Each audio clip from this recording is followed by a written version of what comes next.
L'OMS a annoncé plusieurs fois le pic. Elle a annoncé le pic en Afrique au mois de juin, puis juillet, puis août, puis septembre, et peut-être plus tard. Mais la réalité est qu'effectivement, pour le moment, depuis 8 jours, la situation redémarre un petit peu en Afrique, mais elle était pas stabilisée, mais en meilleur état jusqu'à il y a quelques jours.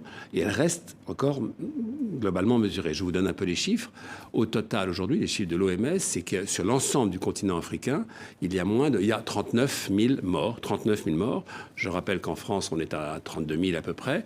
Au seul Royaume-Uni, il y a plus de 40 000. 40 000 morts, oui. Donc pour l'ensemble de l'Afrique, c'est moins de 40 000 morts. Ça veut dire 3,5% de la population mondiale, alors que l'Afrique fait environ 17% de la population mondiale.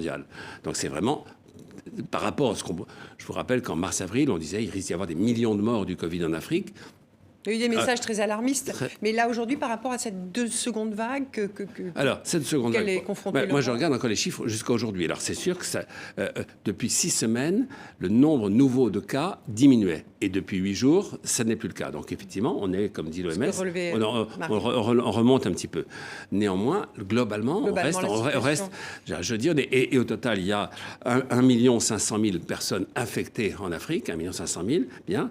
Mais, et comme vous l'avez dit, l'essentiel des morts, plus près de la moitié des morts sont en Afrique du Sud. Et pour une raison bien précise, c'est qu'en Afrique du Sud, le taux de prévalence du HIV, donc du sida, est très élevé, près de 20% de la population.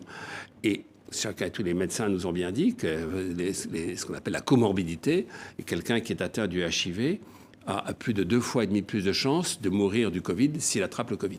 Donc, ça explique une partie des choses. Mais globalement, quand même, les chiffres sont mesurés et l'Afrique a fait beaucoup pour... Alors, on peut peut-être dire un mot sur les raisons pour lesquelles nous estimons que ces chiffres sont moins graves qu'ils n'étaient. La première, c'est que l'épidémie est arrivée plus tard. Donc, l'Afrique a eu le temps de se protéger. Les avions se sont arrêtés pour l'essentiel.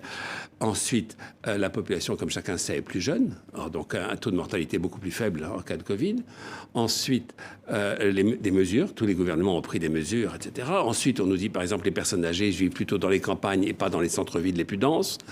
Voilà. Et puis, beaucoup d'autres mesures qui ont été prises par les gouvernements. Donc, au total, pour le moment, par rapport à ce qu'on croyait, et malgré ce qui se passe depuis 8 jours, on n'est jamais sûr. Comme en France, il y a beaucoup d'incertitudes. Il y en a en Afrique aussi.